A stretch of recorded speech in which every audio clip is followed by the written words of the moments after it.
Hold up, tawag kang papalag. Hala. Akin na yung wallet mo tsaka cellphone mo. Oh, ito na po, ito na po. Bilisan mo! Ito na po, teka lang, ito na po. In fairness ha, gwapo ka po. Bakit ka po nag-hold up? Dapat taga-artista. Parang tanga to si ate. Hindi, ay mga ganyang itsura. Hindi naman. Dapat nag-artista ka, hawig mo si John Lloyd. Marami na rin nagsasabi sa akin na Hawig mo ganyan. din si Alden. Ano ba naman yan? Pero hindi ko inaano kasi syempre. Hala, sa ganyang side, hawig mo rin si Jack Roberto. Dapat nag-artista ka Parang pala. hassle, di ba? Mag-artista. Mas okay na Hala, may to. pagka-Coco Martin ka din. Hindi ba? Grabe naman.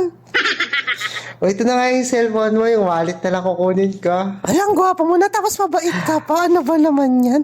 Perfect ka. Hindi naman, parang nakakainis to. Ganyan yung gusto ng mga babae. Yung gwapo, babae. Ito na nga yung wallet mo.